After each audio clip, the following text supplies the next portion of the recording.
Fala pessoal, sejam bem-vindos ao primeiro episódio da quarta temporada do podcast Spoilers da Vida. Se você começou a acompanhar agora, saiba que tem mais 100 episódios aí já publicados com muito conteúdo sobre comportamento, liderança, inteligência emocional e muito mais. E diferente dos anos anteriores, eu não vou começar esse ano falando de metas e como se preparar para organizar o seu ano. Mas se você quiser saber um pouco mais sobre esse tipo de conteúdo, você pode voltar lá nos anos anteriores e pegar ali o primeiro e segundo episódio, que geralmente é esse tema de meta e como quebrar as suas metas, está bem descrito ali, tá? Hoje eu vou falar sobre Problem Framing, ou traduzindo aí para o português, enquadramento de problema. Esse método de enquadramento de problema é uma técnica utilizada pela psicologia e pela terapia cognitivo-comportamental que consiste em ajudar as pessoas a mudar a forma como elas pensam e como elas compreendem, como elas enfrentam os seus próprios problemas. O objetivo é ajudar as pessoas a terem essa visão de forma mais ampla, a encontrar soluções de forma mais eficaz e conseguir resolver esses problemas, né? Além disso, essa técnica também inclui a consideração de fatores contextuais, como os valores, as crenças, as experiências pessoais, bem como consequência das ações que essa pessoa vem a tomar, né? E eu vou separar esse tema em duas partes, porque essa abordagem da psicologia, ela serviu para criar um dos direcionadores do enquadramento de problema que a gente vê quando a gente está falando de design de produtos ou serviços. Por exemplo, eu vou trazer aqui um cenário onde isso se enquadraria, tá? Imagina que eu vou te perguntar agora qual seria um problema que o elevador resolve. Provavelmente você deve estar pensando aí, pelo menos, que ele resolve o problema de te levar para um andar ou outro, né? E você não está errado não. Basicamente é isso que o elevador faz. Mas vamos tentar tornar essa experiência um pouco mais interessante? Imagina uma mulher saindo para um encontro e ela entra no elevador. O que é a primeira coisa que ela faz? Ela olha no espelho para ver se a maquiagem está legal, se a roupa está com caimento bom, se o cabelo está bem penteado. Mas o elevador, ele não tem nenhum objetivo de fazer isso, né? Não tem nenhuma influência sobre o objetivo que a gente acabou de falar. E quando o elevador chega lá no térreo, imagina que entra um homem, também bem vestido, de roupa social, que ele está subindo para fazer uma entrevista de emprego. E ele também se olha no espelho para ver se ele está apresentável, se ele pratica ali, né, um sorriso, uma primeira impressão para ver como é que vai ser. E esses dois problemas são diferentes, cada um tem um contexto, mas os dois estão usando ali o espelho com objetivo próprio. Mas vamos tornar essa experiência ainda mais abrangente? Será que dá? Vamos pensar em alguém que eventualmente tenha medo de andar no elevador. Será que uma música calma ajudaria? Acho que sim, né? Então vamos colocar ali uma musiquinha suave, talvez um assessorista para que essa pessoa não se sinta sozinha naquele ambiente, principalmente porque aquele ambiente para ela é um ambiente hostil. E se você quiser, você ainda pode colocar outras distrações, por exemplo, uma televisãozinha que passe ali notícias recentes, cotações, propagandas, qualquer coisa que possa ali servir de estímulo para que as pessoas que pegam o elevador, mesmo que seja 1 minuto ou 2 ali, elas possam se distrair. Eu também posso colocar nessa televisão propagandas passando restaurantes próximos do local onde o elevador está, para que as pessoas possam escolher onde almoçar naquele dia. Olha como essa questão do problema do elevador, né, pode ter visões diferentes de acordo com o ponto de vista de cada um, com cada necessidade ou com cada dor e como esse problema está sendo enquadrado. E para que a gente possa ter clareza de como a gente deve enquadrar os problemas, é importante saber definir de forma objetiva, de forma simples, principalmente para evitar que a gente tente resolver questões que não são relevantes ou que não são importantes. Além disso, conhecer o problema permite também que você vá na busca da causa raiz. Por exemplo, se você está tentando resolver um problema de falta de produtividade na equipe, você pode ser tentado a implementar medidas punitivas ao invés de buscar soluções mais construtivas, entendendo ali a causa raiz, que pode ser, por exemplo, um conhecimento, o desenvolvimento de algum profissional, e a ação poderia ser um treinamento ou fornecer recursos adicionais, uma mentoria, enfim, qualquer coisa que pudesse ajudar.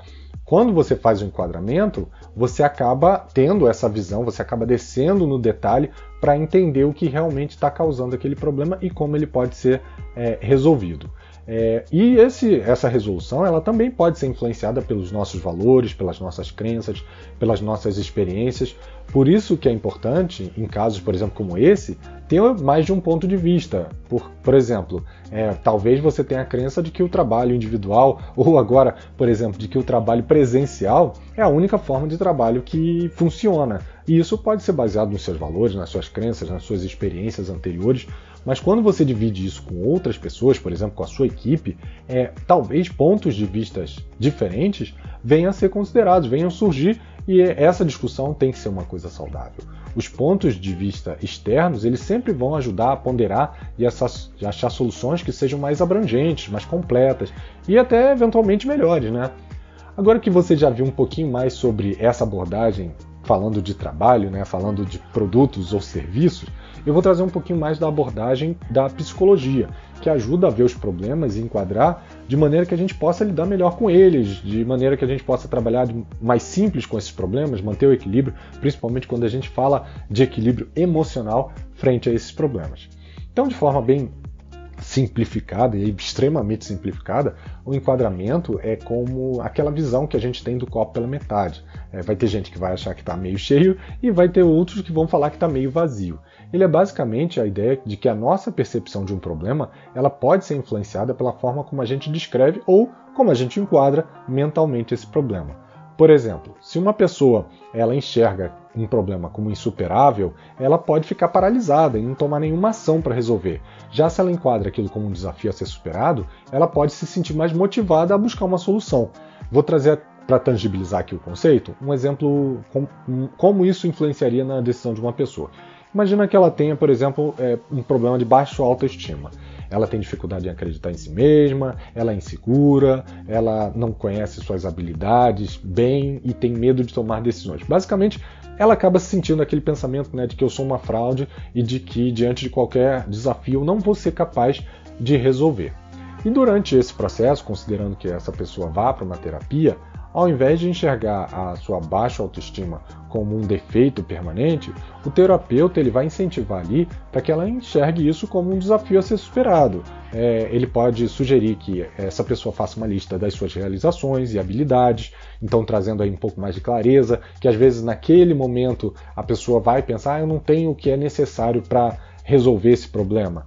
E quando você traz isso para um nível de consciência, traz a lembrança do que você já realizou, coisas importantes, isso começa a te trazer um pouco mais de confiança, um pouco mais de motivação. Também uma forma de trabalhar isso é praticar a autoafirmação, o autocompromisso, ou seja, se dê palavras de incentivo, estabeleça metas realistas para si mesmo. E aí, olha, eu falando novamente de metas, né? Mas tem uma razão. Muitas vezes, a crença de que a gente não consegue, ela está presa a um objetivo muito abstrato ou um objetivo muito grande, que geralmente a gente usa para montar nossas metas, né? E aí quem conhece sabe que as metas têm que ser mensuráveis, realistas, orientadas a tempo, relevantes e preferencialmente divisíveis para que você consiga quebrar em tarefas menores. Mas aí voltando para o nosso contexto de enquadramento, essa pessoa ela também pode começar a montar um plano de desenvolvimento de habilidades que possam ajudar nesse problema dela, ou até mesmo de habilidades de resolução de problemas para ajudar a identificar, gerar opções de solução, avaliar essas opções e, no final, tomar a decisão mais correta para lidar com esse problema. Isso tudo vai ajudar, no curto e médio prazo, a fazer com que ela se sinta mais capaz de enfrentar os desafios da vida dela e tomar, obviamente, soluções mais assertivas, como no exemplo acima. E nesse cenário, os terapeutas eles têm, eu não vou chamar de um modelo, mas eles têm algumas formas para lidar com esse enquadramento. Por exemplo, mudar a perspectiva, que é tentar ver de forma diferente para encontrar soluções diferentes. Por exemplo, em vez de enxergar o problema como uma ameaça, pode ser útil encontrar ali como uma oportunidade de crescimento. É a velha ideia do copo meio cheio ou meio vazio. Ou então de ver uma falha, né, um insucesso, como um degrau para o sucesso. Outra forma que eles usam é identificar soluções alternativas, ou seja, enquadrar o problema de forma mais ampla pode ajudar a identificar soluções que não haviam sido consideradas anteriormente, da mesma forma como limitar o problema a um enquadramento menor pode ajudar a resolvê-los em partes, né? Dividir o problema em partes. Por exemplo, passar no vestibular pode ser uma coisa muito grande, mas quebrar isso em estudar 3 primeiros capítulos do livro no mês de janeiro vai diminuir a pressão, vai fazer com que seja mais fácil de lidar, inclusive de medir. A mesma coisa acontece, por exemplo, quando a gente fala de dieta, eu quero perder 10 quilos nesse ano, ou eu quero comprar uma casa própria, ou eu quero comprar um carro. São coisas que às vezes ficam muito grandes, mas quando você quebra esse objetivo maior em objetivos menores, você se sente mais capaz e você consegue se planejar melhor para esses desafios, né?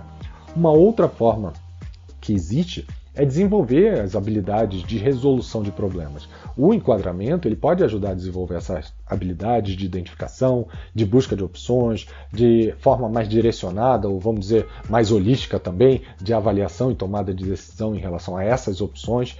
E aqui, o que mais tem são técnicas para apoiar a tomada de decisão.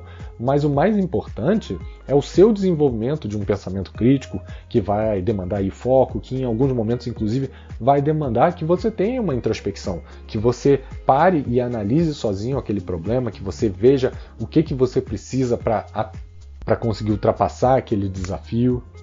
E por fim, mas não menos importante, tem a automotivação, né? Que é uma das formas para te ajudar a lidar com os problemas. A psicologia positiva, a programação neurolinguística, elas mostram como os nossos pensamentos imperativos e afirmativos eles conseguem desencadear uma série de mudanças psicológicas e fisiológicas que nos ajudam a manter a resiliência, a confiança, a motivação em momentos em que a gente pode estar ali com uma baixa autoestima ou desacreditado.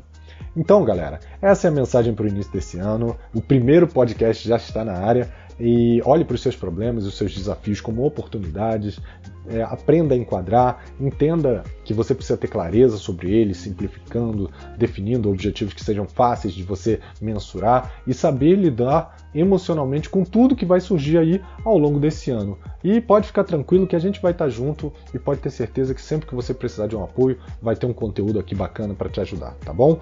Um maravilhoso 2023, um maravilhoso 2023 para todo mundo. E a gente se vê segunda que vem. Um abraço, tchau, tchau.